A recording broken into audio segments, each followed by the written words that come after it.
A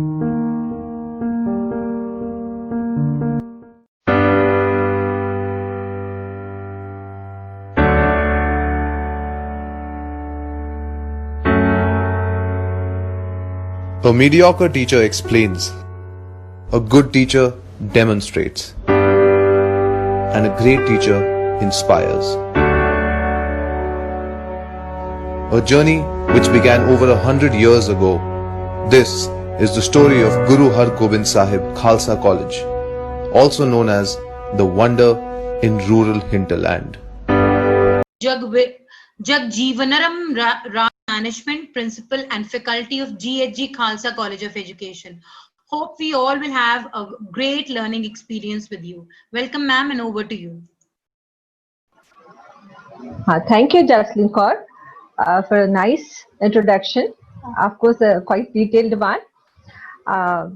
This is my second, of course, vis-a-vis with you, if I say it like this.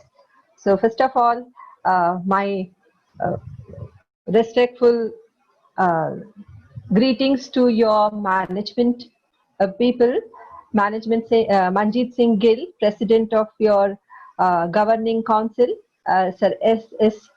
Thin, Secretary of Governing Council, and your always energetic and powerful Principal, Bhagat Singh Gacha, who has been monitoring right now this session as well, and all the participants who have joined.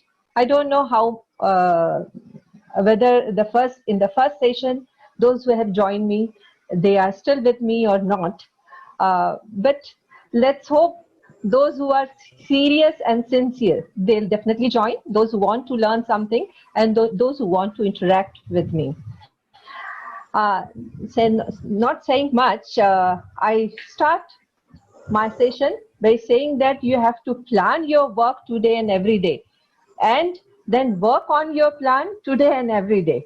And it's very important. Planning is very important. So today I'll begin with my session by sharing my screen with you. Let us begin the session. Yes, is it visible? Can you see? Yes, ma'am. Yes, ma'am. Yeah. Very clearly. Yeah, this is the title slide. I'll begin with Alvin Toffler, who is my favorite, who has written Future Shock, a book, Future Shock. He has rightly pointed out, if you do not have a strategy, you will be a part of someone else's strategy. So we have to have. Toffler published his book, Future Shock, in which he divided the human race development into 3 civilization waves. The first wave, agrarian revolution. The second wave, industrial revolution. The third wave, information revolution. Now we talk about the 4th wave these days. 4.0 industry, you might be aware of it. Intelligent industrial revolution, which we call. That is the age of interconnectivity, automation, real-time data, machine learning, and artificial intelligence. Alvin Toffler has also added here, the illiterate of 21st century will not be those who cannot read and write, but those who cannot learn, unlearn, and relearn. So this is the process we have to follow all through. And it is said that the people's participation is the essence of good governance.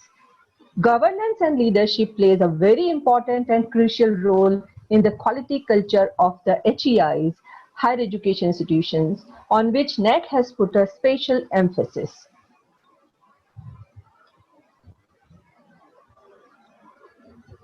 Shakespeare says, give every man thy ear, but few thy voice.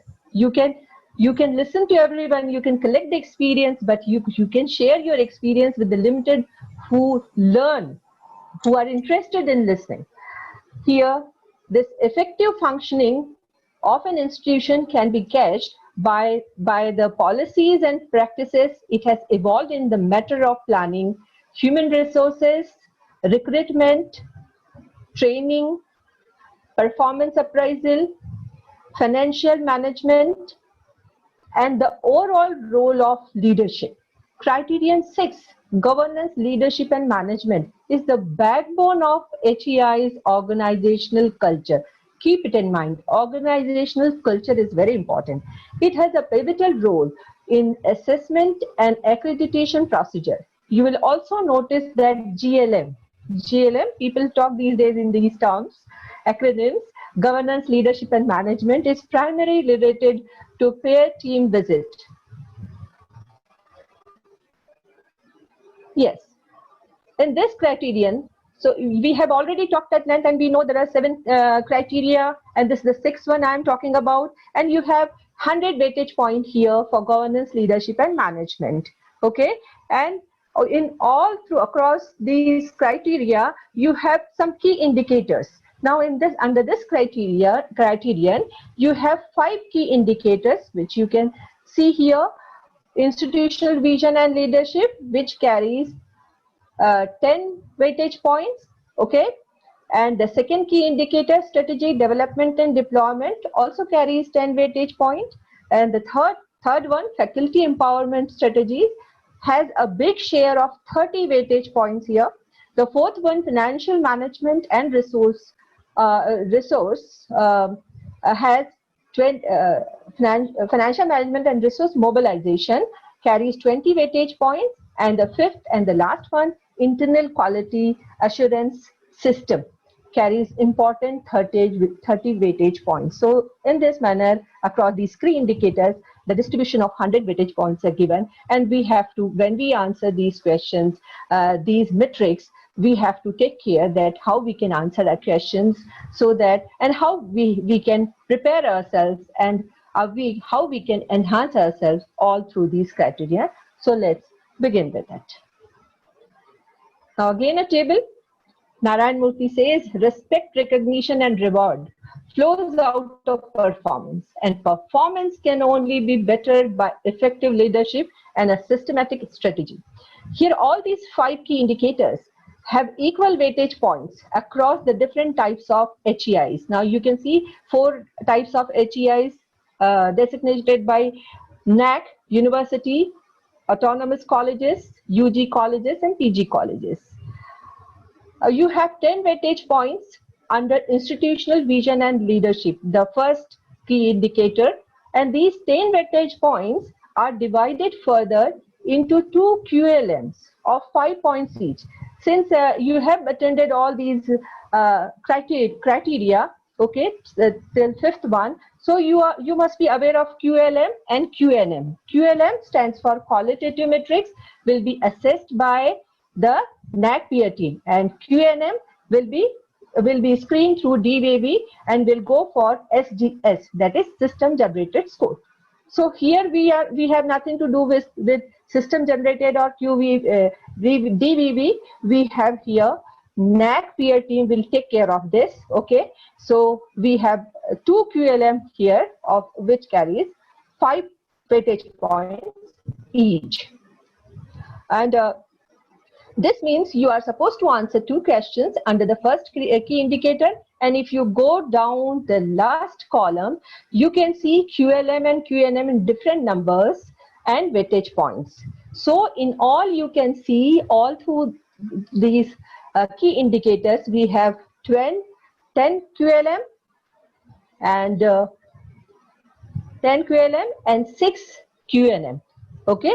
Qualitative metrics are 10, more in numbers. That's why I told you it is more onto the side of NAC peer team visit, and 6 for QNM. So in all, 16 metrics are there across these 5 key indicators, and the weightage point you can see 58 for these QLM and 42 for QNM, and in all 100 weightage point you have here. That makes the total of 100 here, all through 16 metrics. Okay. Now, when we talk about governance and management, we should know the answers of these questions. It's very important and pertinent. Where are we now? And that can be shown through strength, weaknesses, opportunities, and challenges. That's very important. SWOT analysis. Earlier, it used to be called as SWOT analysis, SWOT. Now, T is threatening, T for threat. So it was quite threatening. It is removed with the of course better substitute, and it is now SWOT analysis, strength, weakness, opportunities, and C for challenges. Where are we going? The next question says, which can be reflected through vision and mission, goals and objectives. Okay, how are we going to get there? You can get the answers the way you deal with effective leadership, participative management, decentralization. Our area comes here. So the 6th criterion comes here fully. Of course, even in the second question, where are we going? We have this, the direction is there. And in the 3, we are very much in the 6th criterion. And how will we know whether we are going towards the right direction? It is properly answered through organizational culture, minded organizational culture, involving all the stakeholders and feedback system. These things are very important. When we talk about this key indicator 6.1, institutional vision and leadership, it reminds me of Narayan Murthy again. He says, you become a star not because you of your title. You become a star because you are adding star value to your institution, not to yourself. Okay, if you add star value to your institution, effective leadership by setting value and participative decision making process is the key, not only to achieve the vision, mission and goals of the institution, but also in building the organizational culture.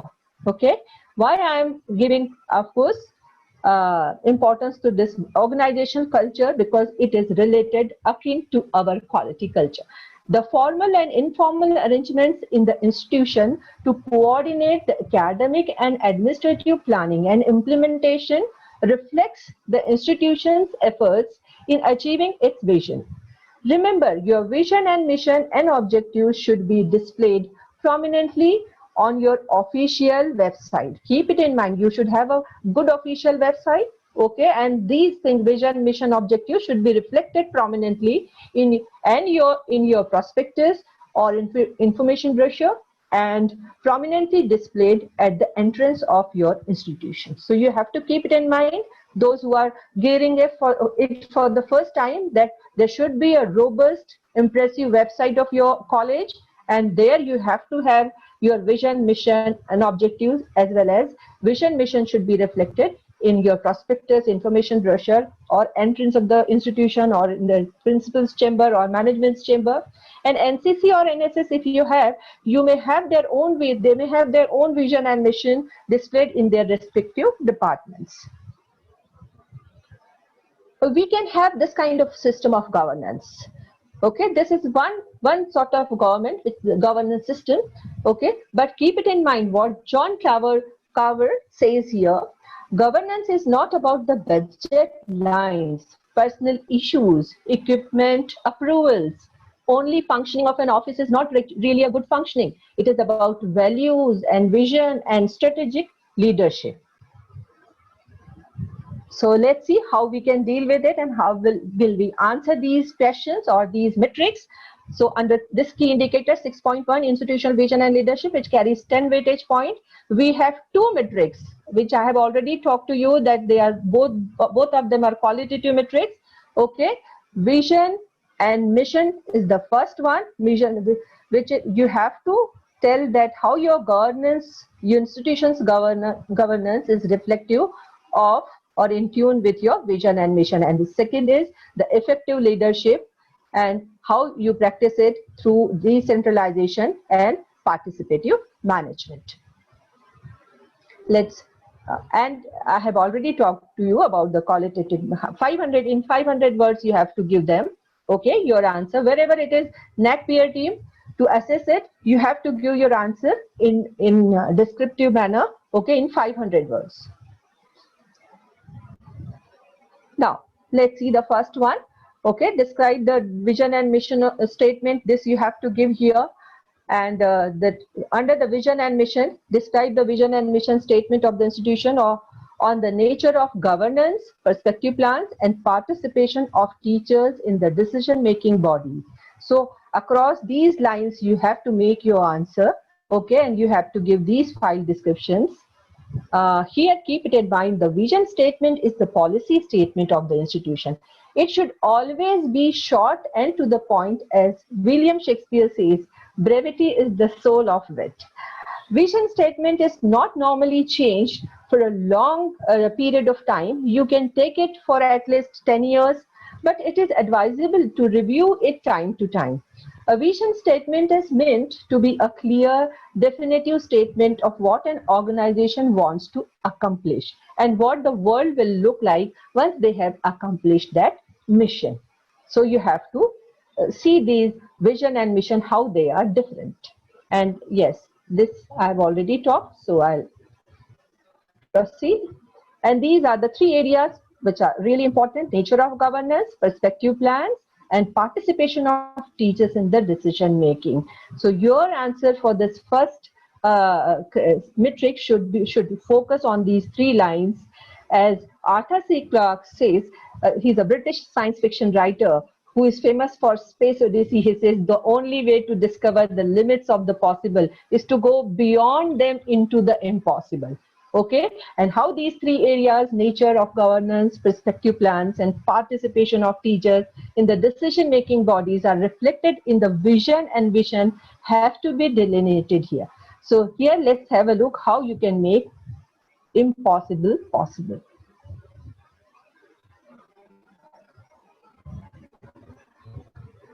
Yes, the answer is teamwork and continuous work with it.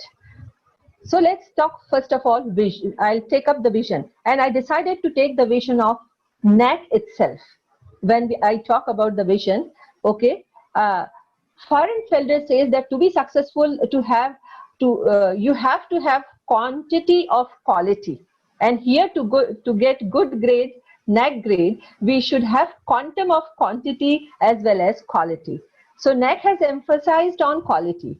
Quality refers to a degree of excellence. A quality culture is the organizational capabilities, its habits and beliefs that enables it to design and deliver products and services that can meet the needs and be successful over the long term. So this is the quality culture we have to indicate, how it is reflected in NAC's vision, that you can see. That's why NAC's vision says to make quality the defining element of higher education in India through a combination of self and external quality evaluation, promotion and sustenance. So quality is the major thrust here, and inculcate quality culture through it. Since I'm going to talk about IQAC also, so we can have a look to IQAC's vision, how it is there in that compartment of NAC, but it has its own specific vision to ensure quality culture as prime concern for the higher education institutions through institutionalizing and internalizing all initiatives taken with internal and external support. So clear, so easy, it's quite clear, crisp, curt, and as they mean business. It's simple and subtle, no mincing of words. So our vision should be like this. If it is not like this, even if we are A-graded college or A+ colleges, we should rethink and reconsider about our vision. Now let's talk about, on the basis of the vision, you make your mission. Now if here next mission is given, okay, to arrange for periodic assessment, okay, then academic environments can be stimulated. Then you have self-evaluation, accountability, autonomy, innovation, it can be encouraged. Then quality-related research, studies, consultancy, training program can be undertaken. So the way, see how nicely NAC has gone through. And quality evaluation, promotion and sustenance, it has been there. So very nicely they have led up these things. And here I should say that mission is the broad outline of the vision. A vision statement focuses on tomorrow, what an organization wants to ultimately become. A mission statement focuses on today, what an organization does to achieve it. Okay, both are vital in directing goals. And vision and mission both are based, the basic foundation is the values. So NAC has also come up with the value framework, core values. So 5 NAC has enumerated: contributing to national development, fostering global competency, inculcating a value system among students, promoting the use of technology, quest for excellence. So on the basis of these 5 pillars, they have built up a value system, and the vision and mission has been envisaged then. So in this manner, we have to work over it. And these core values, if we take them one by one, you can say contributing to national development means why I'm taking them one by one, because it is really useful when we prepare our SSR and when we conduct some programs towards quality culture. We should consider these things: human resource development, capacity building, needs of economy and society, okay, should be taken into consideration. Then social justice, ensuring equity. Equity is very important, that gender equity and increasing access to higher education. So education should be accessible to common men. That is also important when we talk about contributing national development. Fostering global competency, you can see these things again: skill development, okay, for these global competencies, and internationally acceptable standards should be followed. Core competency should be focused on, and collaborations with industry is very much important if you want to be at par with that global competitions. Now, system, when you talk about value system, there should be values taught to the students, okay. This plurality, diversity, our social setup, cultural, economic, environmental realities should be taught. Truthfulness, righteousness, cooperation, mutual understanding to become a good leader. So these qualities should be inculcated. You can have some courses, you can have some enriching courses or add-on courses, okay, based on these things.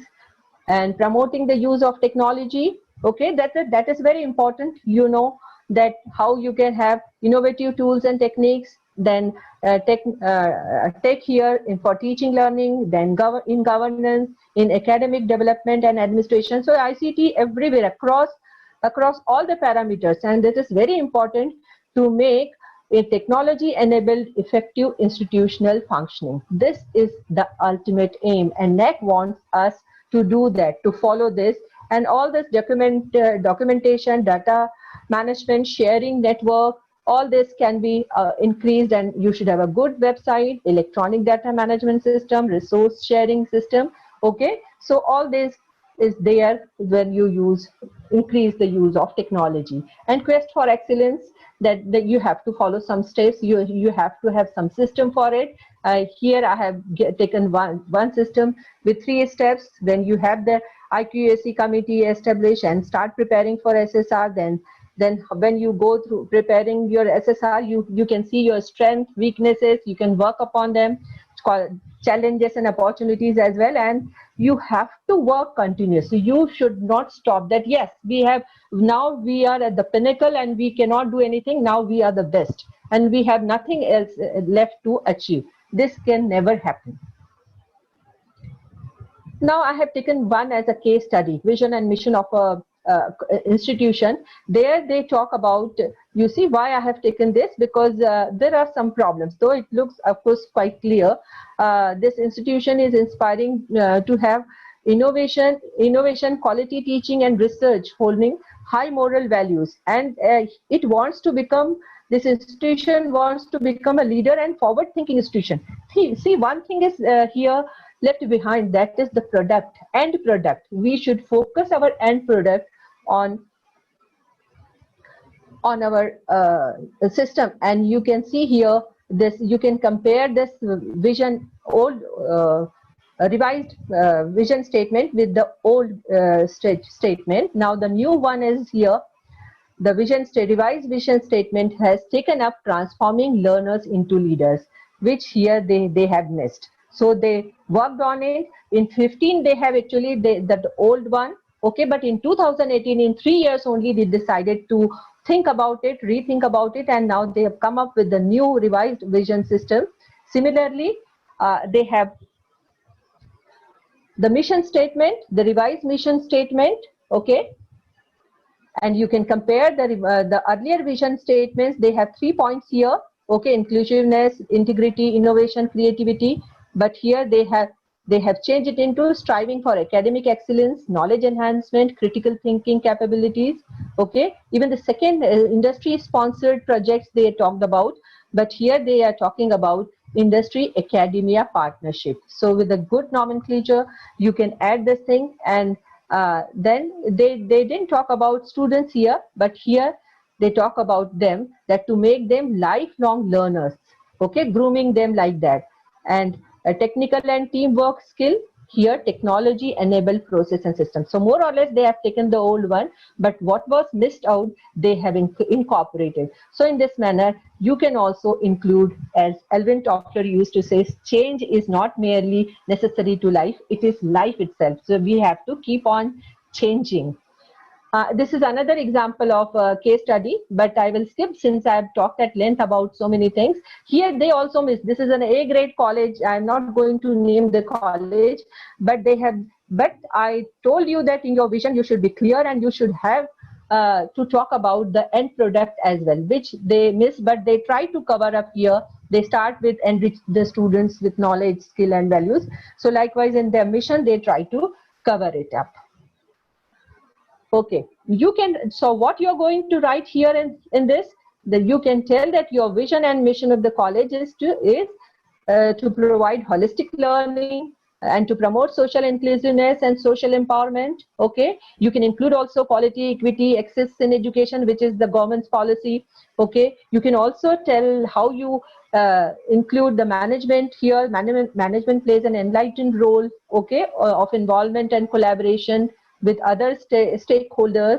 So this is an organizational culture, which I keep on talking about, organizational culture. This is that this you have to reflect through your answer, that you have this kind of a setup, okay, for individual autonomy, shared responsibility, and cooperative functioning.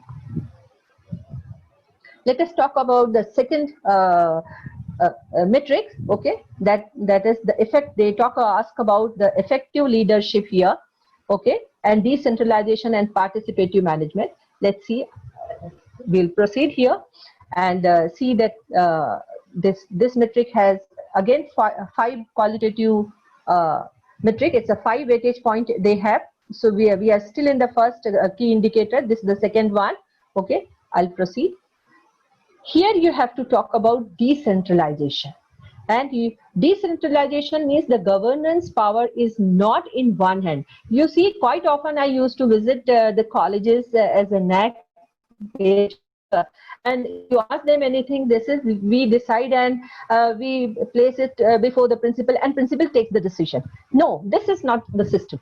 Okay, there should be committees and there should be a proper setup. SOP is very important. It's not only with NAC, but it's for us also.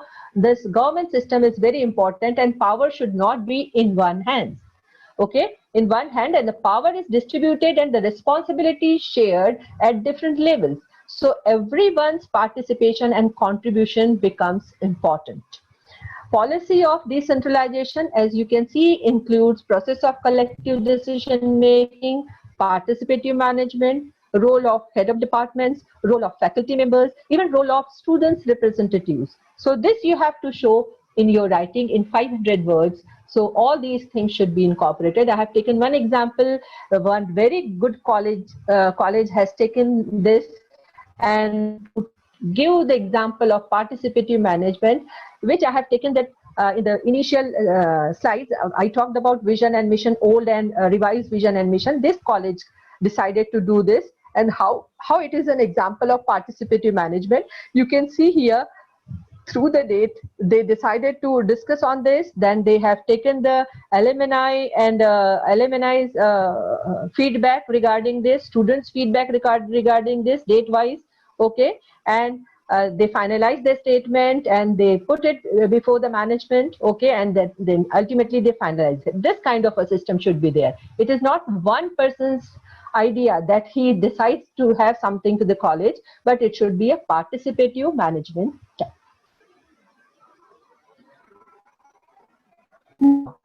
Here we come to the second key indicator. Okay, strategy.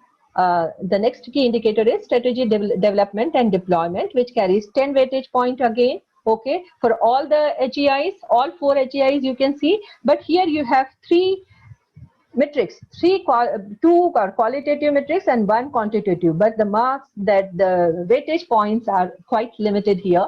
So let's have a look. All Under strategy and development deployment, we have three metrics here, okay? And in these three metrics, you are asked institutional strategic or perspective plan. Then second is asked that policies and administrative setup, you have, whether it is reflective, okay, effective and efficient. Institutional bodies reflect this thing, okay? Appointment, service, everything is clearly designed and executed. And the third is about e-governance, all these in all these four areas. Now you can see qualitative metrics, okay? Then four qualitative metrics, two metrics are qualitative metrics, and the last one is quantitative metric of 4 points, because four areas are there. If you say yes, yes, yes, you will get 4, okay?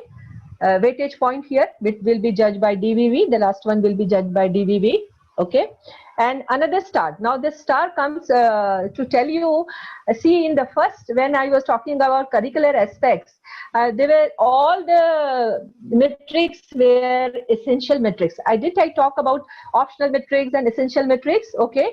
So NAC has given you this liberty to decide that, oh, this metric doesn't apply to us. So you can leave it, you can opt it out. So this 6.2.3, and I also told you that criteria number 1, 2, and 7. These three criteria. Now all these metrics are compulsory. They are essential. They are mandatory. They cannot be opted out. Yes, and one more thing, that qualitative metrics across all the criteria cannot be opted out. You cannot say qualitative metrics you have to answer, and you cannot say that it doesn't apply to you. But yes, across this 3, 4, 5, and 6, 4 criteria, you can choose, but they have given choices. This is one choice here. The first one, you can opt out. You can say this does not apply to you, or you can opt out and you can save here your 4 weightage point. But why? E-governance generally we used to have, and I don't think that we will opt it out. So my suggestion will be, don't opt it out, okay? But you have this choice here. You can opt out 6.2.3. Now let us take the first one here under strategy development and deployment. The first here metric is institutional strategic or perspective plan, whether it is effectively deployed. Here you have to tell one activity, okay? You have to show one activity, how you have implemented based on your strategic plan. Strategic plan and deployment document, both, whether you have the plan, action plan, and what you have done, both the things should be reflected on your website. I have taken some examples here. You can have many examples, or you can, as per your institution, you can have other things.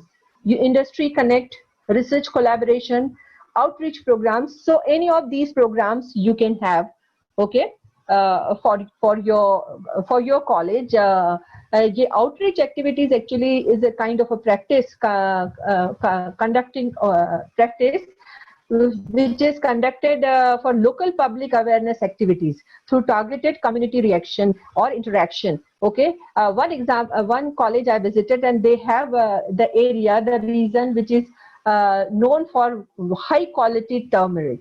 So the college started some work with the locals for turmeric hybrid experimentation.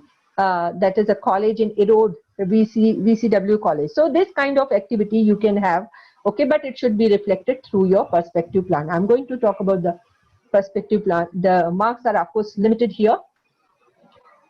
Now, how you can have your strategic or perspective plan. This is the example. One college has put a table form for here. Okay, so this is the suggestion, current status, action plan, timeline, responsibility, and they have lined up their plans like this. Accreditation from recognized bodies. For that, what they have to do, you can see for NAC accreditation, they have taken first that contribution of faculty for syllabus making. Then you have funding, okay, funding from various government and non-government organizations, and likewise. And yes, and it is not limited here. In the next page, they have more Okay, physical fitness of students, then syllabus delivery, then industry academic, and then next is like so. Is in this way they have so many things. You can also include these things in your strategic plan. It's not that I'm telling you to make it in a tabular form. You can have in a different form, but it should be understood, it should be accepted by NAC. The second one is second metric here is organogram of the institution. The functioning of the institutional body is effective and efficient as visible from policies, administrative setup, appointment, and service rules and procedure, etc. Here you have 4 weightage point, okay, and you have to give organogram. Now organogram, you know, I'm going to tell you what it is. These are the file description. You have to paste any description. You have to give the link of organogram, and you have to have this on your website also, or in your institutional web page. You can give the link. Okay, so yes, that is important, that you have to give web page. Organogram, here is an example. You can have this kind of example, you can have this kind of, you can display it in the form of tree diagram, flow chart, pie diagram. It is up to you, and you can tell about how your institution functions. Okay, that is organogram of the institution. Now the third metric here is about e-governance, which I told you optional metric. The star is there. Okay, you can opt it out, but I insist that you shouldn't opt it out, because generally we have e-governance in all these areas. If you have all these areas, all the above, you know 100%, any 3 of the above 75%, any 2 of the above 50, and 1 25, and none, you know it. Okay, so not much to talk about it. E-governance means whether you have automated your system, administration, financial, student admission, and examination. You have 4 quantitative metrics here. That means DVV process will assess this. Now these are the documents requirement here. Name of the vendor, where the institution purchased the ERP. Okay, the ERP software. Institutional expenditure statement for the heads. Okay, of e-governance implementation reflected in the audited statement. ERP enterprise resource planning. Okay, documents with screenshots of your user interface. If you have purchased some software, okay, that you can give user interface. Okay, policy document on e-governance, and annual e-governance report approved by governing council. Okay, so just a minute. And e-governance, this ERP actually is a business process management software, which I have already told you, and that allows an organization to use a system of integrated application to manage the business, manage the functioning, and automate many back office functions, student related activities, technology, services, human resources. So many things can be managed. Okay, now data requirement, I will not give much time to this you have to give, this data you have to give. Okay, vendor's name, year of implementation. Okay, what kind of area you are focusing on for ERP. Okay, screenshot, and these things I have already talked about it. Okay, now let's talk about the third key indicator, faculty empowerment strategy, that includes the process of planning human resources, including recruitment, performance appraisal, and planning professional development programs, and seeking appropriate feedback analysis of responses and ensure that they form the basis of planning.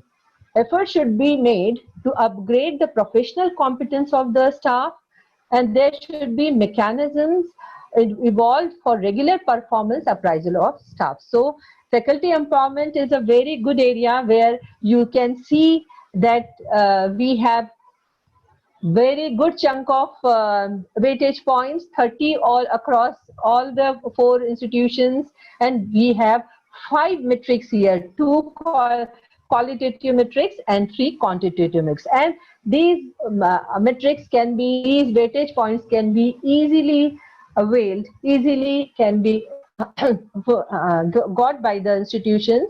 Okay, so here the first across the 5 weightage metric points here, metrics, you have effective welfare. Okay, second is financial support to attend conference and workshop. Third is professional development administrative training program. It is organized by the institution. Okay, and the fourth one is faculty development program. Okay, during this is not organized, it cannot be organized by the institution, but wherever it is being organized, the faculty members participated. So average member percentage of teachers participated. And the fifth one is institutional performance appraisal system. Okay, you can see here that the weightage point is 5. Okay, qualitative metrics for effective welfare measures.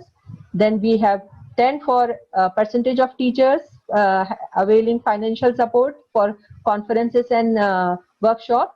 Then 5 for professional development, but organized by the institution. Then you have faculty development program participated by the teachers, and the last one 5. So the first one and the fifth one is actually qualitative metrics. Okay, assessed by the NAC peer team, and these 3 will be for data validation and verification. Okay. And yes, here we have 1 star for 6.3.3. You can opt out one, that is any professional development program or training program organized by the institution. You can opt out. It has 5 weightage points. Okay, and mark it. You can opt out from any criteria 10 weightage points only.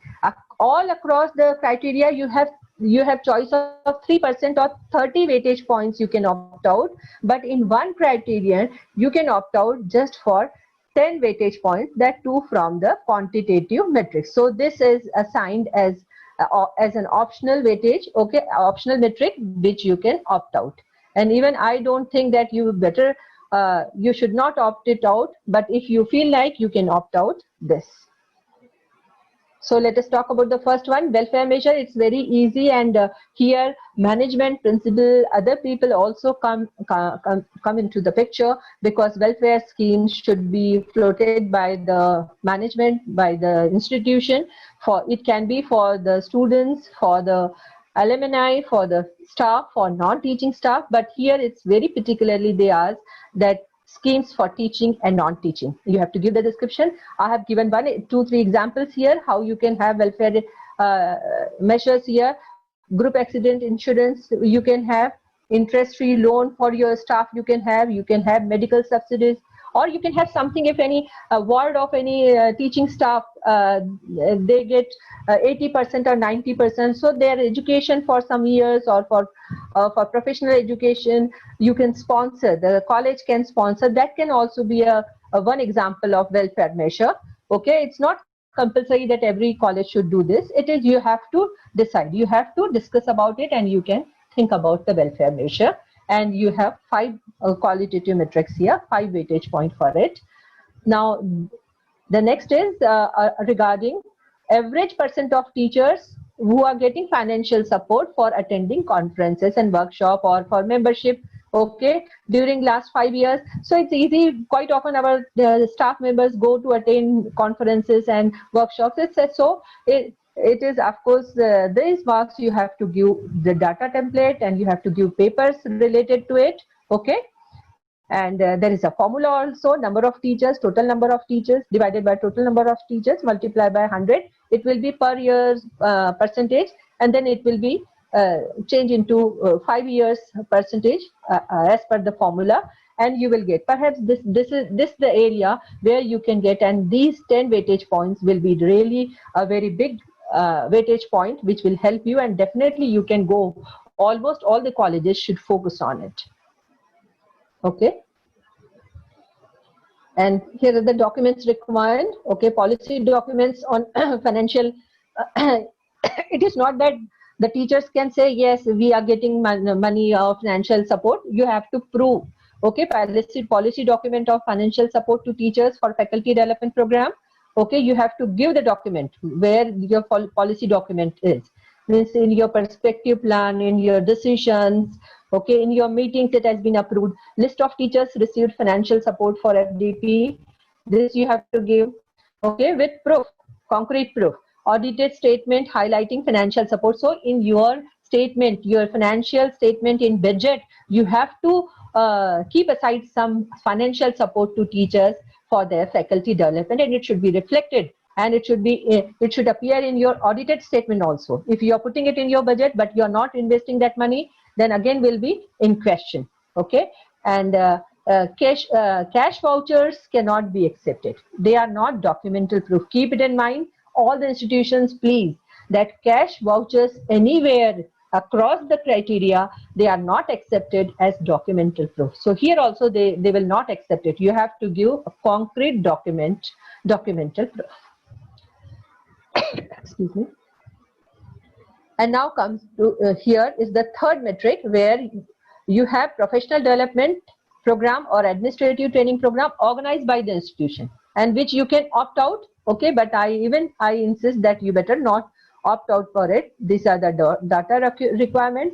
The college can conduct it the way Khalsa College is conducting the kind of faculty development program. So the program you are conducting, you will get the marks here in this that is quantitative metric for DBB process and SGS, system generated score. You will get the marks for that. So it's for across 5 years, how many you have conducted. At least one in a year if you conduct, that will also be counted good. Okay. Excuse me. Yeah. So documental proofs, I've already told you. Title of the professional development program for teachers, title of administrative training program for non-teaching. So it's not only for teaching, you have to conduct programs for non-teaching as well. Circulars, invitation, brochure, reports will be considered as evidence. Okay, they can be considered as evidence. Okay, a number of participants in each activities. Earlier they used to ask for the signed list of participants, but now since these days we have online things, so list of participant or other online proofs you can give, but they'll ask you, if they are not satisfied, they can ask for more proofs. Now, when we talk about this faculty development program, FDP, that is the fourth metric here. This is the students, teachers can, average percent of teachers, means teachers, those who are attending it outside, okay, online or face-to-face faculty development program across 5 years. So it is also very easy to get these 5 weightage points here. You have to give these details in a similar manner. All these orientation, refresher, induction program, okay, summer school, short-term courses, all these will come and you have to give your data similarly, and there will be a formula for this. Okay. This is an example. Somebody has written it. I have taken one example. Somebody has written it in their SSR, that how they have focused on faculty empowerment. They send their teachers for training and such things, and they also give them sabbatical leave for 2 teachers for capacity building, and 2 teachers granted extension in service. Okay, recommended by state government. Okay, on college recommendation. And retired teachers were put for PG courses and vice principals appointed, something like this. So these are all faculty empowerment program. And even the College Credit Cooperative Society, they have written down. You can also have this kind of a credit cooperative society. Okay, and the weightage point will be given in the previous one where I talked about the welfare schemes. Okay. And documents, which I have already talked. Title of the professional enrichment program, e-copy of the certificates. It should be 1 week program. No, it should not be less than 1 week. Okay, keep it in mind that it should be 1 week program. If it's 4 days or 3 days program, it will not be taken into consideration. Okay, an annual report where the program are mentioned attended by the teachers. Means you have to give some proof to whether they have attended it or not. Okay. Now the fifth weight here metric, it is a qualitative metric again, just like the first one. Here you have to talk about institutional performance appraisal system. Sometimes some institution used to have this the official system of confidential CR, confidential reports. Okay, but I insist that there are some formats available also if your college is not following this, but it is important these days for promotion also. You have to have this PBS system. Okay, PBS system, performance appraisal system, performance based appraisal system, which is you have to do this regularly. But institution should have its own appraisal system based on the university or UGC format. Okay, for that you will be getting 5 marks, and NAC peer team will see to it. So you have to prepare this report, annual reports of teaching as well as non-teaching. Now the next is financial management and resource mobilization. You can see all across these 4 institutions you have 20 weightage points, and you have 3 questions here, 3 metrics, 2 here, 2 qualitative metric and 1 quantitative metric. Okay, and Narayan Murthy says here, if you have a clear conscience, it's a softest pillow in the world. So keep your conscience clear as far as financial management is concerned. And in financial management, what is needed is that soft pillow. Annual budgeting and optimum utilization of finances as well as mobilization of resources are the issues considered under this key indicator. Okay, there are established procedures and processes of planning and allocation of financial resources. The institution has to develop strategies for mobilizing resources and ensuring transparency in financial management of the institution. Okay, and the income and expenditure of the institution are subjected to regular internal and external audit. These are the very important areas when we talk about financial management and resource mobilization. The teachers will say it is not our area, what we have to do with it. But you see, you are very much in there as a member of IQAC or as a member of any committee, because you have to prepare a budget for the college, and thereby you are also involved into financial management and resource mobilization is a different area. So here you have 3 metrics. Okay, across this key indicator 4th, you have 3 metrics focused on internal external financial audit. Okay, audit external we used to do, but quite often we forget to do internal audit. But here you have been given some marks. Okay, that's a qualitative metric. And grants received from non-government bodies. Okay, which is not covered in criterion 3. Criterion 3, the grants which are given to you by government, UGC or other bodies, they are reflected in criterion 3. But non-government bodies or individuals or philanthropists is the wrong word, a philanthropist, okay, during the last 5 years, which can be here covered. Okay, and then the last is optimal utilization of resources. This is very good point. You can get these marks very easily, and you can see here 1 is qualitative. Okay, the first one is qualitative for 6 weightage point, and second is quantitative for 8 weightage point, and the third is qualitative. So 2 qualitative and 1 quantitative here for 20 weightage points here for the 4th matrix. But here is star again, and what's the star for? You know, it's a optional. So only 3 metrics are optional here.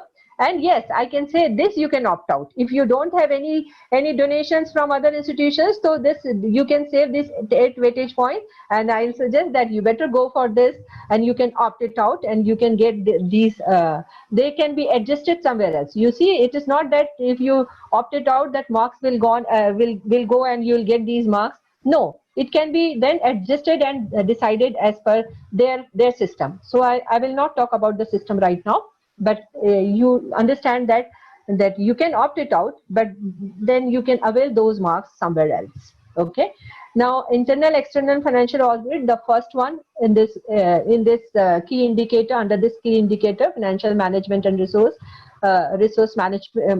mobilization. This is about audit, okay, which we have already talked. The last 5 years internal audit mechanism you have to show here. Okay, and since it's a qualitative metric, in 500 words you have to explain about these things. Okay, and I request, if you don't have that internal audit system, do that. Now the next question you will ask, I will answer that question which you are going to ask next, is that that internal audit is, or internal audit is actually, you can appoint internal auditor by the management. Okay, but it is someone you feel that that person can see, sit through and do the auditing for you, internal auditing for you. You can appoint that, or that person as an internal audit for verification, cross-checking, finding out errors, if any, of commission, of omission, of various financial transactions.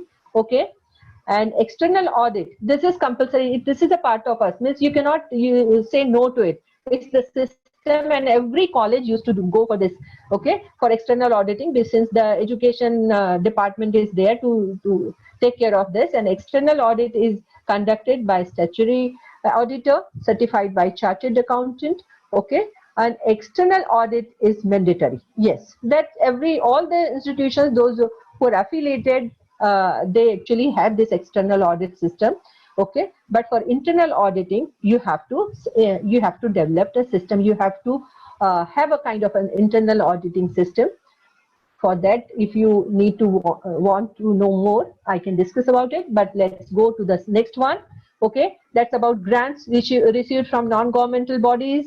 Okay, so this is 8 weightage points here. This you can give, the file description is given here. Okay, so I will not talk much about it. You can opt it out. Okay. Now, optimal utilization of resources. Here, the 6 weightage point is there. Okay. Here you have to describe the resource mobilization policy and procedure of the institution. How the resource is mobilized. It's not only money, but whatever resources. If you have any computer lab, how you mobilize, and the resources for the purchase of equipments, resources for faculty development. Okay, what policy and procedure you have. So you have to give those policy and procedure in clear-cut words. Okay, if you have not done this, conduct meetings and have your policies and procedure for this research mobilization. Okay, that will help you, and that will fetch you the 6 marks, because when NAC peer team will visit, they will see to it. Okay, yeah. So let us talk about the last one, internal quality assurance system, AQAS. Now we used to talk about IQAC.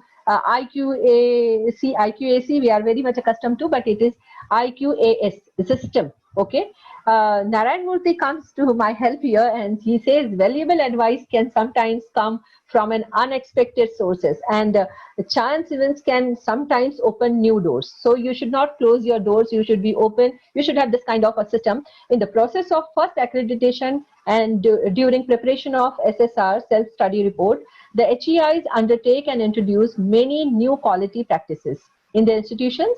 And these initiatives should continue and simultaneously keep upgrading and improving for ensuring these parameters to work properly. NAC has devised the concept of IQAS and IQAC to continue and enhance with the quality initiatives. So internal quality assurance cell, which is a cell proposed by NAC, and it is compulsory for each institution these days, for every accredited institution, for quality sustenance initiatives. So what we will see here, weightage points are quite handsome here, 30 weightage points all across the 4 institutions, and you have 3 metrics to answer, 2 qualitative and 1 quantitative. Now, the internal quality assurance system of HIs are self-regulated responsibilities of the higher education institutions aimed at continuous improvement of quality and achieving academic excellence. The institution should have mechanisms for academic and administrative auditing, okay, which we have, here NAC has become a little lenient. AAA, okay, perhaps in some other criteria, the resource person must have talked about that AAA, okay. It has to adopt quality management strategies in all academic and administrative aspects. So up till now we have been talking about this auditing, financial auditing. No. Now NAC has focused on academic and administrative auditing, but for university and autonomous college, NAC is very particular about this. But for as far as UG PG colleges are concerned, NAC has become a little lenient towards this AAA system. It has to adopt quality management strategies in all academic and administrative aspects. Okay, the institution should have an IQAC and adopt a participatory approach in managing its students. Participatory approach we have seen since the beginning. So it's not only one person sitting and preparing the SSR, and if IQAC, the whole IQAC system is there, but the one IQAC coordinator is writing everything and doing everything, and with the suggestions, good suggestions of the principal. No, it is not accepted. There should be a participatory approach in all these things. So now here under this key indicators, you have 3 metrics, okay, which you can see that IQAC cell you have to have, okay, which should be functional, okay, teaching learning process, structure, methodology, and how this has been reviewed. All these things, your teaching process, structure, methodology, how you periodically review them, and quality assurance initiatives. These 3 areas have been given, focused here, okay, with 30 weightage points, 10 weightage points for each this thing metric, okay. But first 2 are qualitative and the last one is quantitative, okay. So let's talk about the first one, IQAC. Now IQAC, it will contribute very significantly for institutionalizing the quality assurance strategies and processes. How you will do it, you have to give it in 500 words. So here you have to give 2 practices, or I should say 2 best practices, okay, how you have institutionalized as a IQAC initiative. Here you have to give the link, you can upload here I have given some examples which you can include in your practices. It's not compulsory that you should do that. Internal audit, academic audit, internal academic audit can be done, okay, or that AAA, okay, academic administrative audit can be done, okay, green audit, here gender audit you can have, publication of college journal, MOU with NGO. These are some suggested, of course, areas for qualitative improvement, okay. When I talk about green audit, there may be many questions. What is green audit, madam? How it is done? Okay, this process of actually it's a process of assessing the environmental impact of an organization, process, project, products, okay. And gender audit, which I talk next, it is a tool and process based on a methodology to promote organizational learning at the individual, work unit and organizational level on how to practically and effectively you can bring mainstream gender. Now, one question somebody asked me about the gender audit, how a girls' college can conduct gender audit. But let me tell you, even if it is a girls' college, even if you have all lady staff members, but you have to have a kind of a system where you should be impartial, and you should be you should show that you are maintaining gender equity. Gender equity is very important. Gender equity means fairness of treatment for women and men together, okay, and equally and according to their respective needs. This may include equal treatment that is different, okay. If women are there, naturally treatment will be a little different, but which is considered equivalent in terms of rights, benefits, obligations and opportunities. So these are some areas which I talked about. You can have other areas also, okay, and if you think of, you can also suggest me. So you have very good 10 metric points here. You can get it and you should get it here. So this example of green audit, it works on several facets on green campus, including water conservation, tree plantation, waste management, paperless work.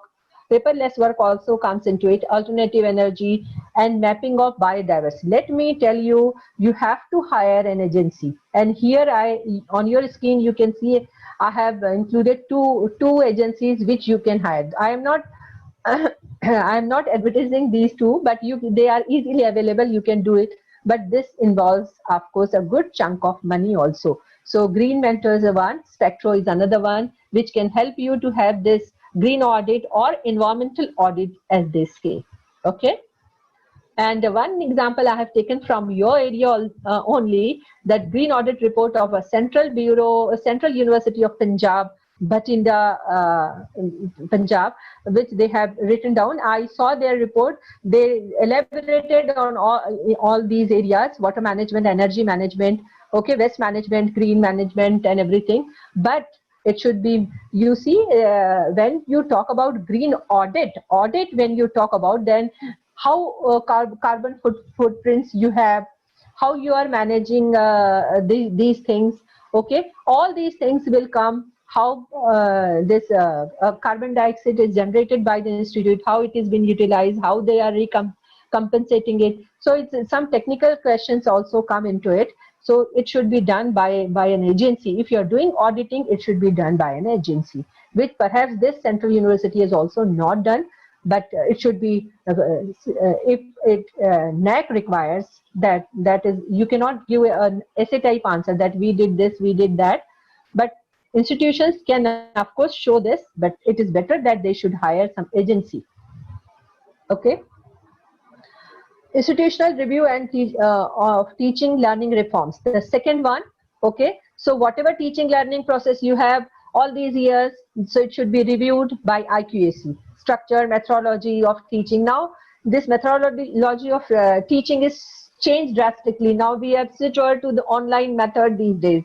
So through IQAC you can have meetings, and you can say in IQAC it has been decided to switch over to IQAC, and how you are doing this, okay, how your teachers are into that e-content development, how your teachers are involved in preparing video tutorials. These things can be given. So you can give here 2 examples, okay.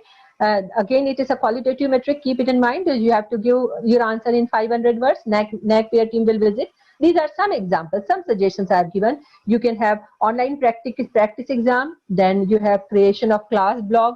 Online can be created. Even Facebook activities can be considered. Okay, peer group learning initiative, use of mobile app for mentoring or guidance, blended learning, flipped class. Again, now if I tell about blended learning and things, again you keep asking me, what is blended learning, madam? What's flipped classroom? Blended learning is actually, blend means mix. It's a mixing of a different learning environment. Okay, it is a face-to-face classroom method, traditional method, in combination with modern computer-mediated activities. Okay, it can be, blended learning can be of 12 types. Okay, a flipped classroom is also a type of blended learning. Flipped classroom is an instructional strategy and a type of blended learning only, focused on students' engagement and active learning, giving the instructor a better opportunity to deal with mixed levels of students, different difficulties, and differentiated learning preferences. So you have, sometimes you have weak students, you have smart students, okay, advanced learners, weak learners. So these can be addressed through this flipped classroom. Okay, sometimes you can change your role playing also. Students can come to the can come to the role of a teacher, okay, to teach the weak students. So all these things can come. You can give some good name to this activities. You can choose any name, and you can give these 2 examples to get these marks and describe this. Okay, so should I proceed? That you have got already these 10 marks so easily. This is last but not the least, the third one under key indicator, the 5th key indicator, institutional quality assurance system. Now, quality assurance initiative. So here they have NAC has already given you options. Regular meeting of internal quality means IQAC's regular meeting done. Okay, feedback collected, analyzed, used for improvement. Okay, or collaborative quality initiative. You see, earlier there were 5 options, and this they have included in the new revised one in 2019. They did this. Earlier AAA was there, and AAA was again a kind of a headache, because you have to have an external agency for auditing for academic and administrative thing. Okay, so now this collective quality initiative with other institutions, if you, this Khalsa College in collaboration with Apor's Gopi Chand College conduct something, you can get marks so easy. You can say yes to it. So if you conduct, or sometimes some cluster colleges conduct some activities, exchange of students, exchange of faculty members, expertise. Okay, or you can have this collaboration with industry also, but here they have talked about the institution. And the third is participation in NIRF. NIRF is not a new term for you these days. National Institutional Ranking Framework. It is compulsory, and I'll add, it is not compulsory, it is mandatory for all the institutions to go through it. And it's very easy. It doesn't involve money into it. You have to, perhaps in August or September only, they used to keep open their site. You can register on their site and you can fill up a kind of a pro forma. It's not very difficult, just like SSR. And then they will rate the institutions on the basis of those submissions. And NRF used to give a list of 200 institutions, top institutions. Let you not be included, but it is important that you should, because NAC will give you marks if you participated in NRF. Okay. And the last one is about ISO certification and NBA. NBA is actually done by professional or technical courses. Okay, the regular colleges cannot do it, traditional colleges cannot do it. And ISO certification is, of course, it's a private body. Again, money is so much of money involved into it.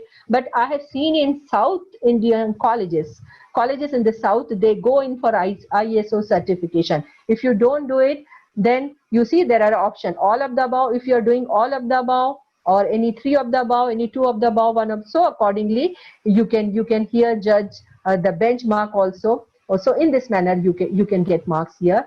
Regular meeting, if you are doing, definitely you can get marks. Collaborative initiative, it's very easy to do. You can do this. Participation, this year also start hunting for it. Okay, Google NIRF, you will get it, or in your university, if your university has done it, you will get the link from there. It's very easy to get access. Okay, so do this. So last one is really difficult, but if your college is well off, you better go for ISO certification, but you have to take the consideration of your management for it. Okay, so 10 weightage point. Okay, and this is through DVV process. NAC peer team will not see to it. And data requirement, it's clear very much here that AQAR prepared or submitted. AQAR is a report. Okay, IQAC used to prepare AQAR. After your first assessment, this accreditation, you have to send annual report. Annual report is AQAR. Okay, that is compulsory. That is the first important task IQAC has to do after NAC accreditation. Okay, collaborative quality initiatives, then INRIF documents, and these documents you have to give here. These are the documents for this. And here I have suggested some assurance initiatives: ICT training program for teachers, student seminar on new learning methods, national level conference webinar on quality initiatives. So these are some initiatives you can do, and it's not very difficult. And now these days, even money is not, so much money is also not involved. Online has made this is something actually boon in disguise for us, that with limited preparation and this thing, we can do this, we can get these marks and conduct these programs. Now let us talk about internal quality assurance cell. This internal quality assurance cell actually is a nodal agency for quality assurance processes. Okay, and it is you have to have frequent meetings. Major academic and administrative reform should be done through this, and annual academic goals, prepares an action plan. Action plan, keep it in mind. Strategic plan. You see, I have forgotten to tell you that strategic plan, some people say perspective plan. When some vision document is made, university or big institutions can have a vision document. Vision document is a long-term document, but strategic and action plan is an yearly document, can be an yearly document. Highlight these things we have to do and how we can achieve it. This I've shown you in a table form previously. And vibrant ecosystem, and ultimately IQAC should create a kind of a system that everybody is involved. Okay, continuous learning, enhanced skill, innovation, promotion of everything, physical, mental, spiritual growth of students as well as students. Okay, so these are some important points, areas. And now recently a guideline has come. So I have taken this guideline in, that is in April 2020 only. NAC has revised its version as version 1. So you can get it through NAC website and go through it. Some changes have been made recently. Okay, so this is the guideline for creating IQAC and preparing AQAR. Now, composition of IQAC, here you can see chairman, teachers, 3 to 8 teachers can be there, one member from the management, few senior administrative officer, one nominee each from local society, student, alumni. So 3 from society, one student, one alumni. Okay, one nominee each from employers, industrialists, stakeholders, and one senior teacher as coordinator or director. So in all, you can see 13 members are there, or maximum you can have 20 members. Okay, and these members can be for 2 years. These are actually tentative guidelines. It is not really hard and fast that you should follow this, but you have to, if you follow this, because there are marks. If you follow this, and if you are doing everything as per their instructions, definitely you will get marks. So membership will be for 2 years. Meeting should be quarterly, okay, and quorum will be 2/3 of the total member. And agenda, what is really important, how you will show that the meeting, you hold regular meetings. 3 papers are very important that you have to upload on your website as well: agenda, minutes of the meeting, and action taken. These 3 reports are very, very important. If you have any committee, so any committee should have these 3 documents: agenda of the meeting, minutes of the meeting, and action taken.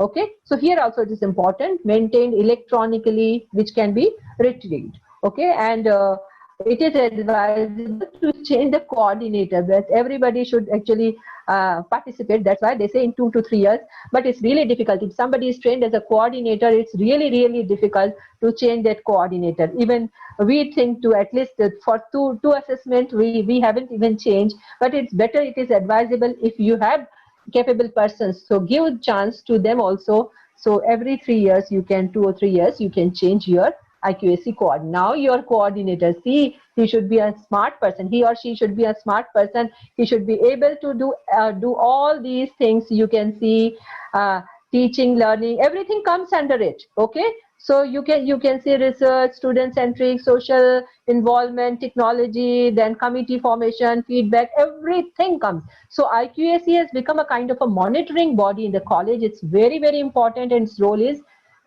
very important in the college functioning. This is the role of the coordinator. Coordinator should have 6 hands. I'm just joking.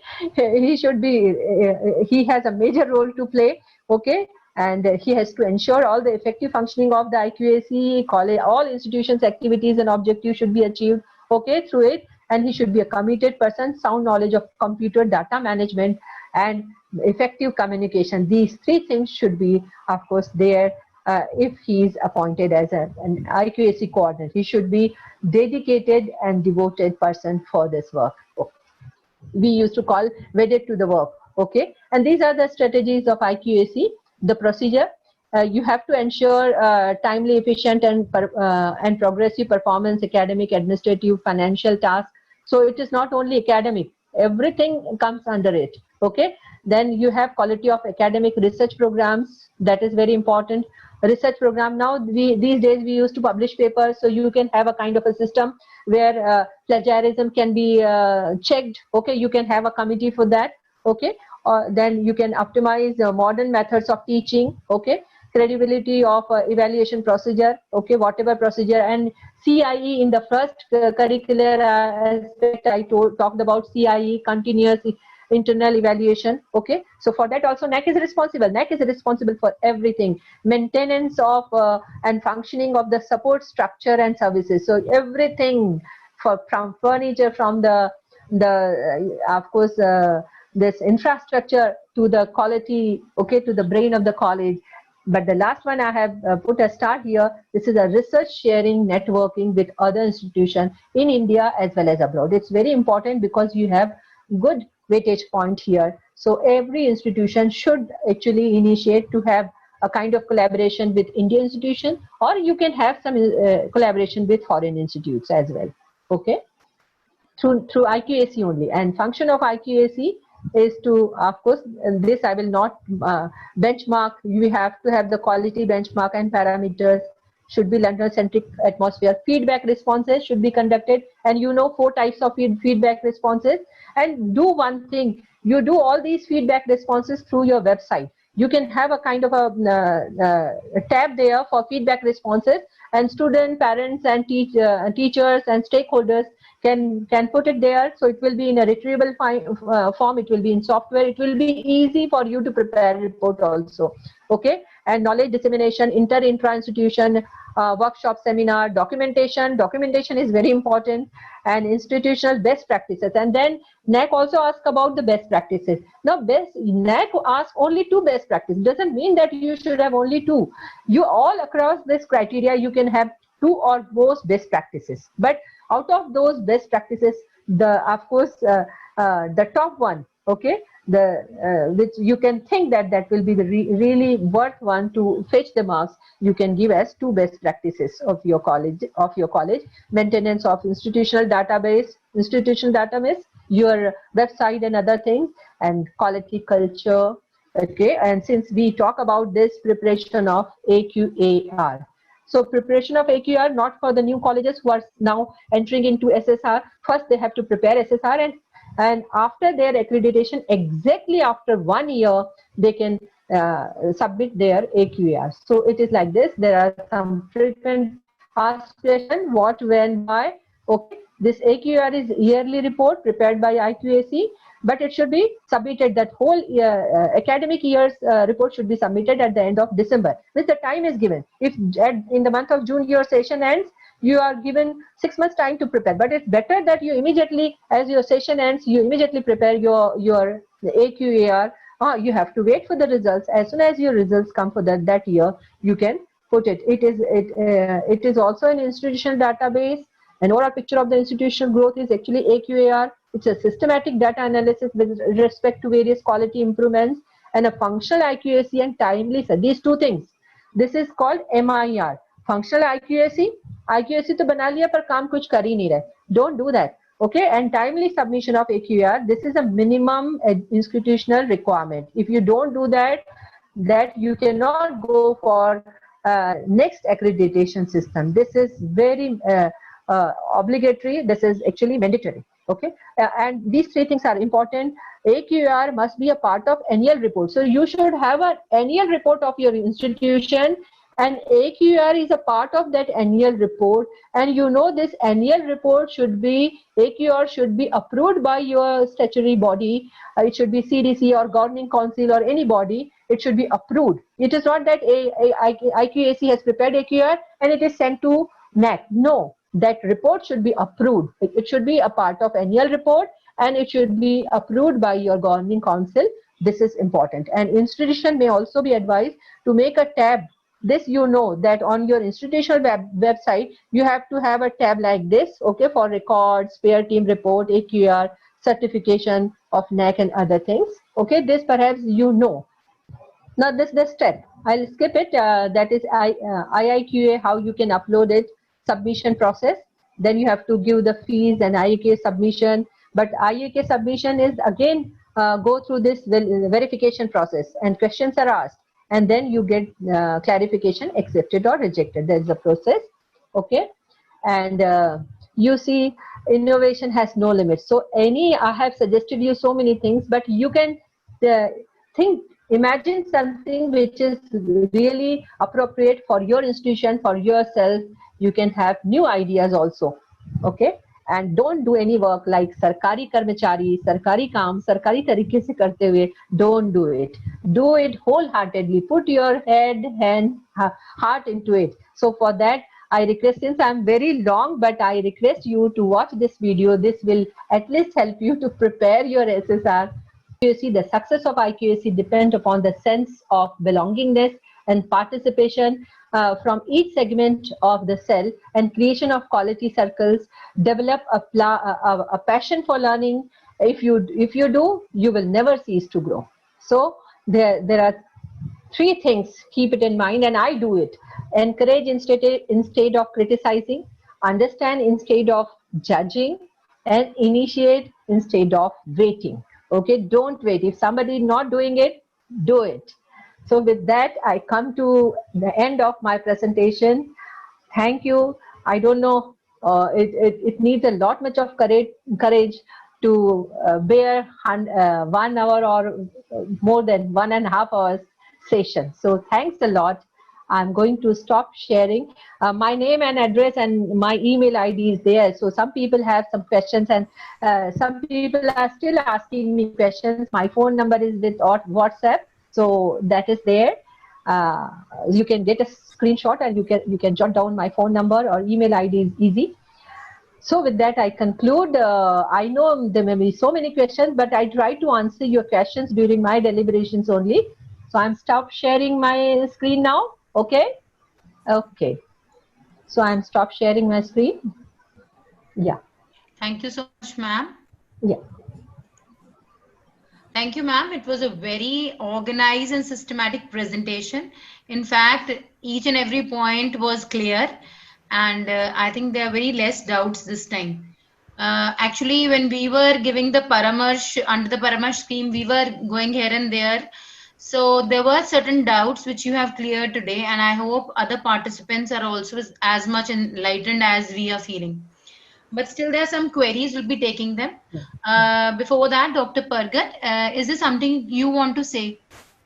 No, ma'am, please proceed with the questions first. Okay, okay. Yeah. These are Ma'am, very important one. okay. Ma'am, there's a question from a participant. What are the role of department? What is the role of departmental quality assurance cells? You see, when IQAC is functioning, IQAC can distribute these things to the department. So you can have department quality assurance cell also. If you have big departments, they are spread in a big campus, and the strength of students is more. Okay. So IQAC cannot manage anything. Sometimes in some colleges, I've seen the big colleges, they have a data system. Okay, IQAC cabin, adjacent to IQAC cabin, they had the data system, and in the data system, all the departments used to come and update their data. Or these days you have online system. So through online system, they used to keep updating the staff member, number of staff members, PhD awardees, if you have presented your papers, all these things. A single IQAC that coordinator cannot tabulate all these things. So it's better that you delegate. This is a kind of a delegation of duties. So the NAC doesn't ask you to do that, but if you're doing, that's really good. This is an ideal example of participative management. Okay. So they should not work individually or independently. They should be totally, they are answerable to IQAC. They should submit everything to IQAC. IQAC is the central body. You see, the fulcrum of the institution. IQAC should know everything. If principal doesn't know anything, we'll do these days. But IQAC coordinator is perhaps more powerful than the principal. Yeah. Okay, ma'am. Okay, ma'am. The next question is from Madam Sunita Kadam. She says, is there any possibility of extension of the academic year 2019-20 due to the pandemic and, submitting of the AQAR? Yes, you please go to the site. I have saved it. NAC is very lenient and very considerate. That I keep on telling you. They have already displayed. They have given you the time till October. You can prepare, send your AQAR. Okay. Last year's AQAR. It's not for this year also. Last year you have missed. So they are considerate enough. But if you are really negligent, then you have to, of course, feel the brunt of it. Okay. Okay, ma'am. And another question says, what if the institution has not by chance submitted the AQR regularly? What they can do next? This is actually the question so many institutions are facing. But let me share something of my experience, and which I come to know that the Punjab area, they were the last one to Punjab institutions were the last one to start following NAC's procedure. Okay, but when they start following, they are so rapid that they are now regularly doing. But in other areas, people started following since 2003. And when after accreditation, they saw, Punjab, nobody is doing, in West Bengal, nobody is doing, they stopped doing it. So for so many years, 10 to 12 years, they were doing nothing at all, no accreditation. So even AQR were not regularly sent. for that, if you go for the next assessment, okay, next accreditation process, you are required to prepare the AQAR of each year, and you have to submit it. Okay, and you see this, they are online process. So on your portal, they will tell you to submit your upload your AQR of this year, upload your AQR of this year. If they concern and they want this, the NAC people will tell you that when you enter into their process, they will tell you that this year of AQR you have to submit. Okay, so they have to submit. If they have missed, they have to submit. Means I have to submit 15, 16, 16, 17, 17, 18 and 18, 19. Then I'll be able to submit 19, 20 AQAR. Okay. Yeah. Okay, ma'am. Thank you, ma'am. The next question, it is regarding, do we compulsorily change the coordinator of IQAC every 3 years? You see, certain things we have to see.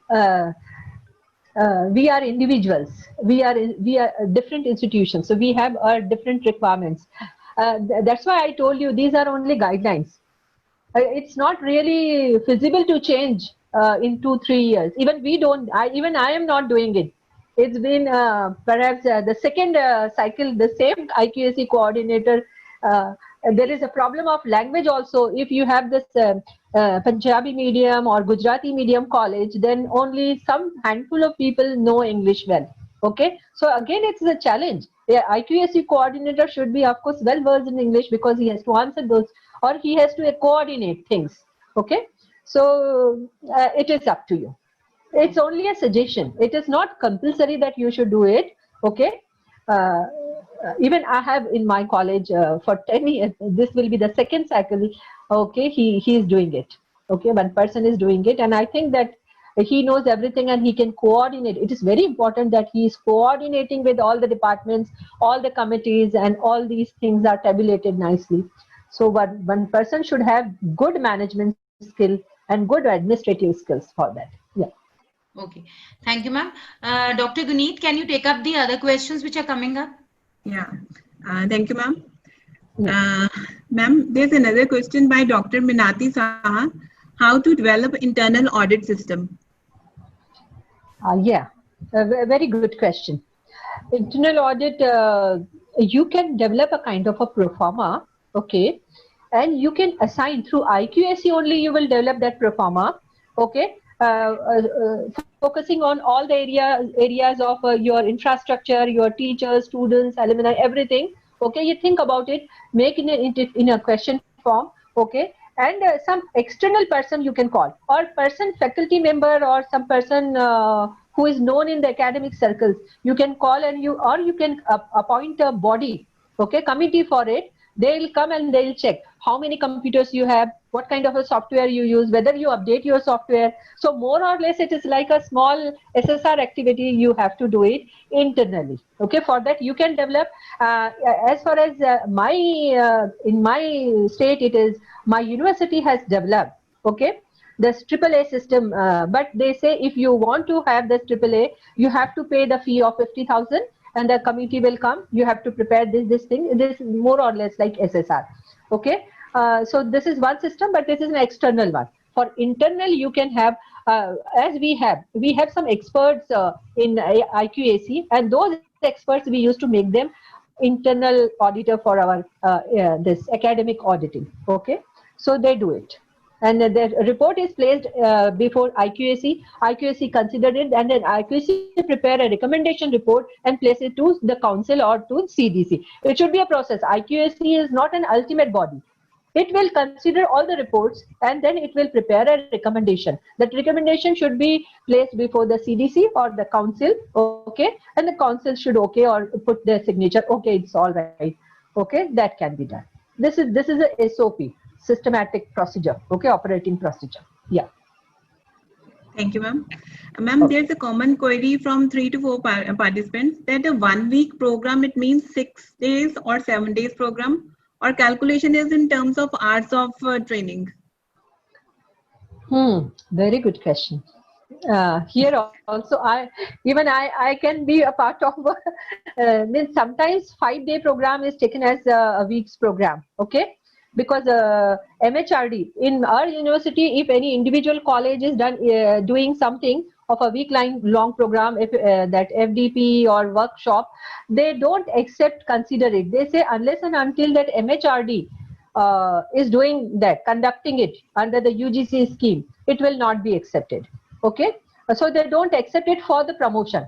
For their next placement, they don't consider it. They say it should be done through MHRD ministry now these days. Earlier, it was academic staff college which used to conduct these types of courses, refresher courses, orientation courses, workshops, summer school. Okay, the research related workshop and training. Okay, but it should be 5 days is taken as a week, 5 or 6 days. It's not 7 days generally, but it is better that you take the 7th day, but 5 or 6 days can be. If you are less than 5 days, 4 or 3 days, it will not be taken as a week-long program. Yeah. Thank you, ma'am. Thank you. There's another question by Dr. Neetu. That, ma'am, any software which can ease the job of data pooling for IQAC. I repeat the question, that any software which can ease the job of data pooling for IQAC. Yes, there are many players, actors these days. Those who come, they say they'll ease out everything for you for NAC process, and they charge money for that. But personally, I don't know them. Okay, but I have heard that these types of actors are there. They'll help you out. Or you can develop, if you have a computer department, you can appoint, you can talk to your management, you can appoint a data manager in your computer department, or actually it can be, I told you, adjacent to IQAC, they have that data management system room. So they have appointed 2 people. So their work was to just see that, check, update the data, see the data, collect the data, collate and prepare these things. Because IQAC coordinator single-handedly cannot do all these things. It's very difficult. Okay. So this can be done, or if you, yes, there are some, but I don't know the names of. There are some software, though you can contact some software developers. They have the system. Yes. Big colleges can do it. Those who are affluent, because they'll charge handsomely, and then AMC will be a challenge. But if those who can do it, those who can afford, the big colleges, they definitely go for it. Yeah. Thank you, ma'am. And there's another question, that how many years of teaching experience should an IQAC coordinator have? They say that he should be a senior most teacher. But you see, it is up to you. If you think that this gentleman is really dedicated, devoted to his work, he can do that. Well, but he should have at least 3 to 5 years of experience. He should not be a person on you can say probation. Okay, he should have some experience, and you see, experience can be acquired, gained. Generally, when you do it for the first time, still you do that. That is not experience is not really important. Experience is just passing of years. If I say I have a 30 years experience with me, that doesn't mean that I am the best and I cannot be compared with the newly appointed teachers. They can be better than me. Okay. So it is up to you. You see that the person who is really dedicated, who can do that work sincerely, and who knows everything, and who is a well-wisher of the institution, who is working for the institution's good. It's very important. He should not be a culprit or black sheep that who is spoiling everything for the college. So that you have to be careful. Yeah. Thank you, ma'am, so much. Yeah. Ma'am, there's a hand raised by Dr. Mohinder Kaur Garewal. Yes. Ma'am, kindly unmute yourself. Dr. Mohinder Kaur Garewal ji, kindly unmute yourself.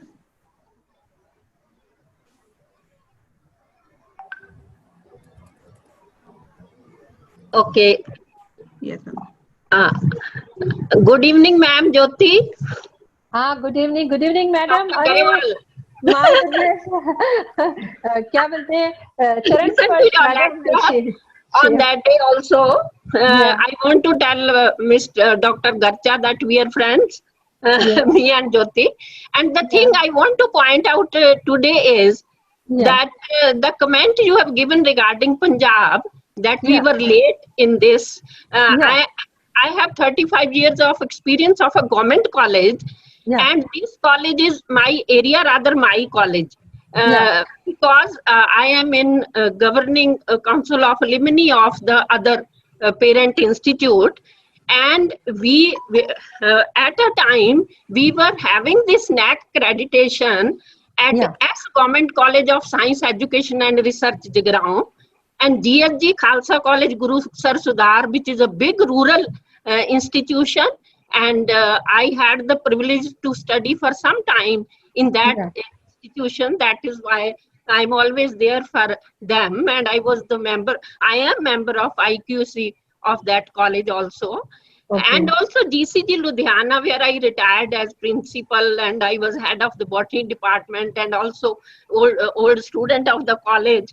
All the three colleges had their accreditation cycle 1 during 2003-4, and we started Yeah. preparing in 99 to 2000. Oh. You know, I Yeah. am associated with NAC since its inception in 94. Okay. You know, so in the Okay. process.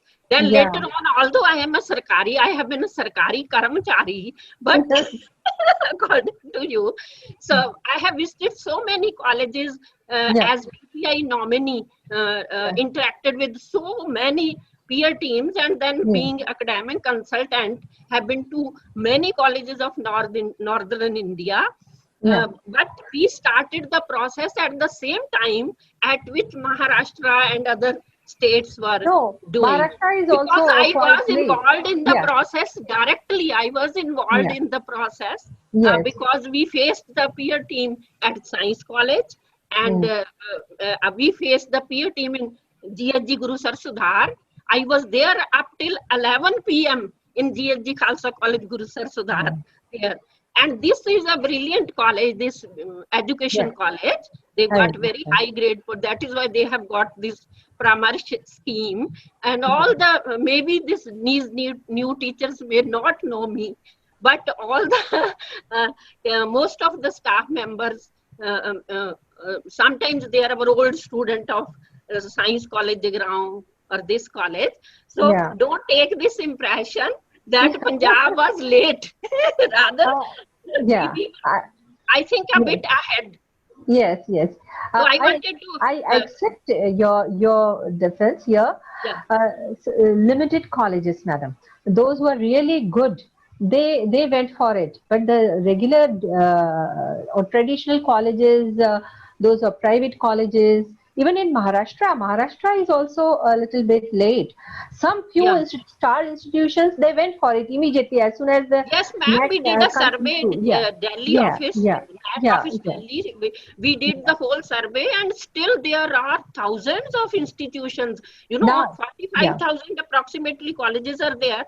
Only 8-9,000 they are accredited. Yeah.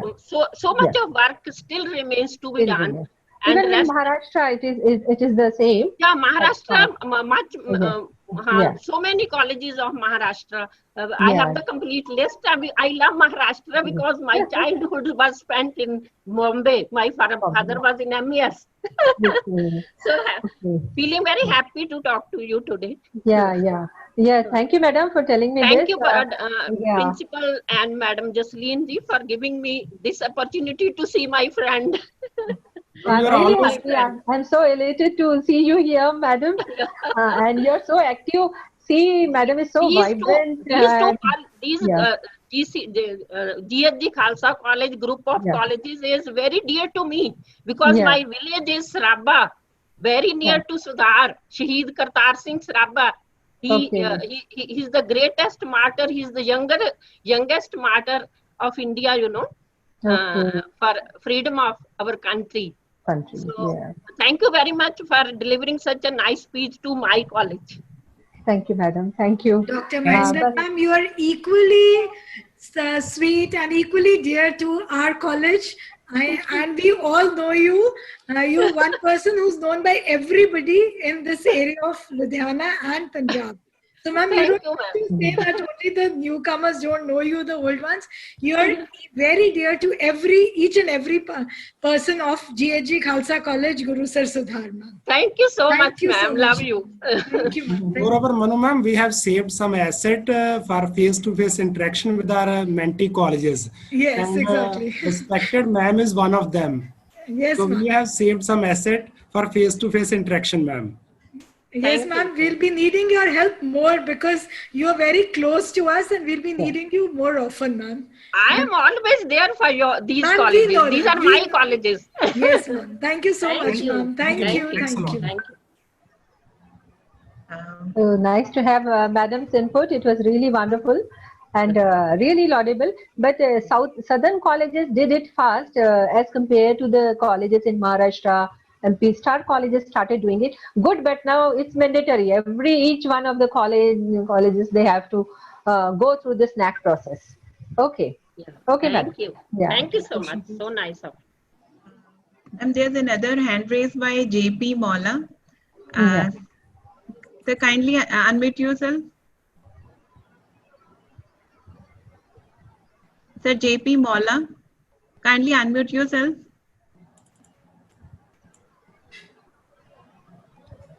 Okay, there's another hand raised by Raghavendra Pandey. Yes, please, go ahead. Sir, please unmute yourself. Not audible. Not audible. There is a problem. Dr. Raghavendra Pandey. Dr. Raghavendra Pandey. Ma'am, I think hand raise was by mistake. Yeah, it may be by mistake. Okay. Ma'am, there's another query by Dr. Polisiti Viswanath. He's asking that, I mean, why should there be different bodies like NAC, NBA, and NIRF for college accreditation? He says that it's a tedious work. Very good question. Very good question. I should congratulate for asking this question. You see, we are going through a phase, a paradigm shift now. You must have heard Modi ji inaugurating about this, means approving in the cabinet this national education policy. They say 2020, but it's 2019. Since 2016, it was in the making, and 17 they were very much in the force, and it was in the public domain also for suggestions and everything. So yes.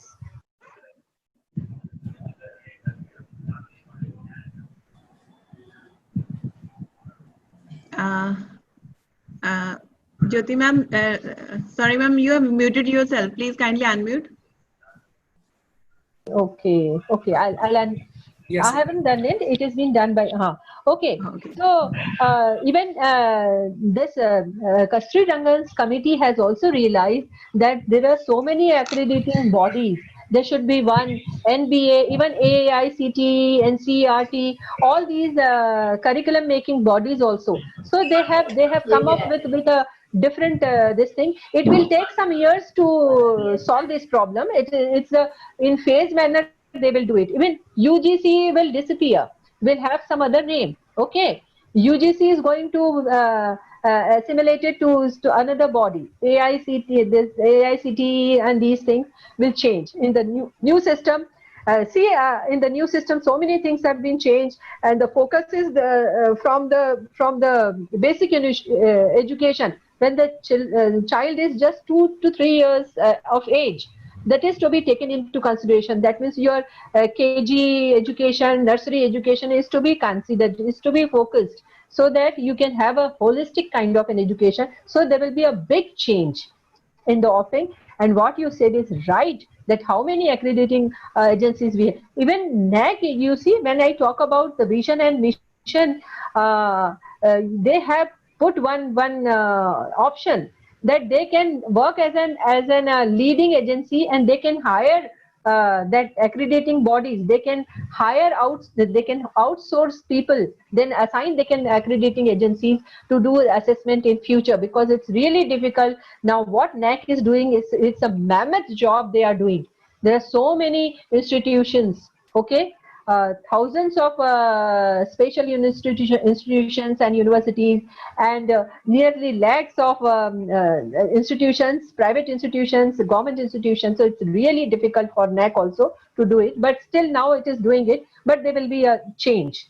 Okay, so we have to wait. It will be a gradual change. Okay, yeah. Thank you, ma'am. There's another query by Pooja Lamba. Is the online FTP by PMMS, that is Pandit Madan Mohan Malviya scheme, under CAS scheme, is it valid or not? Yes, this is a very good question. Just few days back, one of my staff members asked me, Madam, you said, I told him that the committee which comes for placement, they say that it should be done by MHRD ministry. That scheme is actually, Madan Mohan scheme is a government UGC scheme. So under which if they do something, it should be accepted. That I said, but I told him that it is in the hands of the committee whether they accept it, because committee is little bit, you see, we once rules are made, we become so adamant for the rules that the rule should be followed. Okay, if the person is broken, it's okay, but the rule should not be broken. It's wrong. We should be flexible in our rules also. Rules are just to give you guidelines. Rules are not there to break you. Okay, don't break the essence of it. And I told that yes, it should be accepted, but I don't know whether the committee accepts it or not. Okay, it should be accepted because Madan Mohan Malviya is that UGC scheme for teachers training. Yeah, that is my say, but I don't know. I'm not the ultimate authority. Yeah. Okay. Ma'am, I guess we have you have already dealt with all the queries. With permission, Principal Sir, so can we end up with the session? Ma'am, one more question from our mentee colleges. Can you elaborate a little bit about the green audit? A green audit, you cannot do it on your own, that I told you. And there are some agencies that you have to hire those agencies, or if you have some local agencies, those who are doing it, because they will come, they will observe, and they'll make a report. They'll make an assessment that these are the area. And you see, I talk about the carbon footprint, that is very important. The kind of carbon emission is there, emitted by the, actually it's for the corporate or the business world. Now it has come to the institutions. So they will assess this, that what kind of water management and then that waste management system you are holding, and for green this thing addition what you are doing, and they will assess these things. It is a kind of a technical thing. Okay, they will assess that kind of a carbon emission an institution is doing, and how it is replacing that this thing, managing that carbon emission, how they are producing, how much of oxygen they are producing, and how they are managing this. So in that manner, the report will be made, and it will be sent to you. This is your report.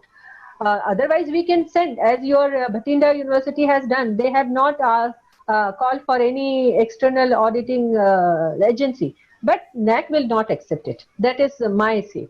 Okay, NAC will inquire that where is the report then. If you can prepare, or you can make a kind of that nature club or some nature NGO which can come forward without taking much of money, and they can do it for you. But if you go for this, which I just mentioned, Spectro, okay, that will help you, but they will ask you money for that. And it is a systematic process. It's a big website working on that for industry, for institutions, for corporate world. So naturally, they will take you like this, and it's really difficult to invest that much of money. Where you are going to invest this much of money, means it's really difficult. For of course star colleges like Sir's College, Khalsa College, it's okay. But the mentee colleges, it will be, I don't know. They can also, if they are affluent enough, they can go for it. And for if they ask, because NAC has earlier made it compulsory. Perhaps in the 7th tomorrow or day after tomorrow, a person whoever will talk. It is actually green audit is an area of the last criterion. Okay, so he will be talking or she will be talking at length about it. Okay, this I told you that you can have this initiative. You can have a gender audit also. You can You can have anything, but it's better. My advice is that you should have a kind of a nature club. You should have a kind of an assessment or which should be accepted by NAC. DBVP process will accept whatever you say or whatever you present to them. Yeah. Thank you, ma'am. Thank you very much. It is really amazing to see you in this type of energy for last 2.5 hours with the participant. Yeah. I was little hesitant to ask this question that I am involving you in for more minutes, but it was really nice to see you, ma'am. So now I request Dr. Ganeet ma'am for the formal vote of thanks to Dr. Jyoti Patil ma'am, please. Thank you, sir. Well, on behalf of the management, principal, faculty, and students of the college, I extend a heartfelt thanks to an eminent resource person of today's session, Dr. Jyoti Patil, principal from Renuka College, Besa, Nagpur, for sharing with us a portion of vast reserve of your knowledge. Ma'am, the way you explained the criteria 6 related to governance, leadership, and management, it was commendable. We really liked we were mesmerized by the videos you shared. Ma'am, your presentation, it was very, very enlightening and inclusive that kept all the participants glued to the screen. You dealt very judiciously with all the queries, and your guidance, I ensure that it will go a long way in writing the self-study report lucidly. Thanks, ma'am, for your valuable contribution to this 7 days workshop. And even apart from that, I would also like to thank our august audience for their enthusiastic participation. Well, there's a, again, repeated chat in the chat box that will there be a session tomorrow? Sunday will be off for all. Take rest, stay home, stay healthy. We'll meet on Monday, that is 24th of August at the same time. Till then, goodbye and take care. Okay, thank you. And it's a Ganpati in Maharashtra. We celebrated even at my place. We established Ganpati for 10 days. Yeah. So wishing all of you to have all these happy Ganpati days. We have 10 days Ganpati celebrations. It will be now inside affairs these days because of pandemic, and all over Maharashtra and perhaps all over India, Ganpati is of course worshipped. So all of you, I wish all of you to have. He's a god of intelligence, god of study. So all of you should go prepare everything nicely and get a clue from this FDP workshop and get benefited and try continuously. That is my message. Do it continuously. Don't stop, and don't stop anybody else doing anything which if he or she is doing good. So with that little message. Okay, thank you, sir. You have done it wonderfully well. The program was organized nicely. Even the first session was wonderful without any glitches, also technical glitches, which I used to scare because all through my webinars, this happens quite often. Okay, and it was really wonderful. Your team is really laudable. You don't worry about it. It should be now A++. You should not stop for A+ also. You should go in for A++. I wish you all the best, and all the best to all the participants. Thanks a lot, ma'am. Your presentation was perhaps the most meticulous one. It was really wonderful and systematic. We really enjoyed and we have learned a lot. Thank you so much, ma'am.